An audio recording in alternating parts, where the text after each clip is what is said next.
আজলো তোমার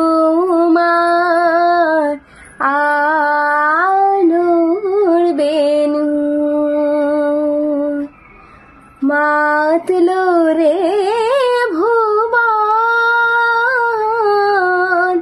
বাজলো তোমার আলোর বেনু। আজ একটা ছোট্ট গান দিয়ে শুরু করলাম ভিডিওটা, যেহেতু পুজো চলে আসছে আর এই গানটা না আমার খুব পছন্দের একটা গান, ভীষণ ভালো লাগে, তাই ভাবলাম আপনাদেরকেও ছোট্ট করে একটু গান শুনিয়ে আজকের দিনটা শুরু করি। তো প্রথমেই আমার তো সকালের কাজ আগেই গোপুদেরকে পুজো দিয়ে নেওয়া।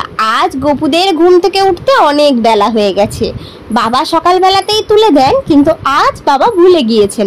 আমি বললাম আমি যখনই পুজোই দেবো এক্ষুনি, তখন আর তুলতে হবে না, আর একটুখানি গোপু ঘুমাক, আমি একেবারে তুলে স্নান করিয়ে খেতে দিয়ে দেবো। ব্রেকফাস্ট আর লাঞ্চ না হয় আজকে একসাথেই করলো।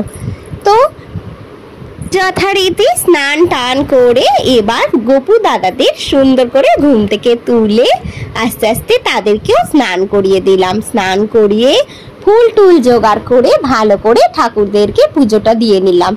যতই যা কাজ থাকুক না কেন, এই ঠাকুর পুজোটা না হলে মনে হয় যেন সারাদিনের একটা কাজ বাকি রয়ে গেল। এখন যেহেতু সামনেই পুজো, প্রতিদিনই কিছু না কিছু পরিষ্কার পরিচ্ছন্ন করায় ব্যস্ত আছি, কিন্তু তবু মনে হয় যে না, পুজোটা দিয়ে নিলে ভালো হয়। পরিষ্কার পরিচ্ছন্ন করতে একটু বেশ বেলাই হচ্ছে, দেরি হচ্ছে, ওই জন্য পরিষ্কার পরিচ্ছন্ন সব করে তারপরে ঠাকুরকে পুজো দিচ্ছি। যেখানে আমি 9টা নাগাদ পুজো দিয়ে দিই, সেখানে এখন একটু 11টা 11:30 এইরকম বেজে যাচ্ছে আর কি। পুজো বলে কথা, পরিষ্কার পরিচ্ছন্ন তো করতে হবেই বলুন। এই যে এই ফ্রিজটাকে বছরে একবার একদম ডিপ ক্লিন করা হয় আর কি, আর মাঝে মাঝে তো পরিষ্কার পরিচ্ছন্ন করাই হয়, কিন্তু পুজো মানে একদম টোটালি ক্লিন করা হয়, যাতে কোথাও কোনো কিছু আর না থাকে।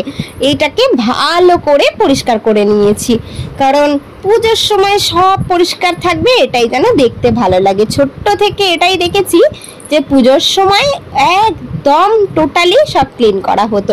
এই যে আমি একটু বেরোচ্ছিলাম, যাচ্ছিলাম একটু বাজারে, মেয়েটার দুধ আর এই মাশরুম অনেক দিন ধরে খাবো ভাবছিলাম, তাই একটুখানি মাশরুম নিয়ে এসেছি। আমি মাশরুম খেতে বেশ ভালোবাসি, আপনারাও কে কে ভালোবাসেন আমাকে কমেন্ট করে জানাবেন কিন্তু।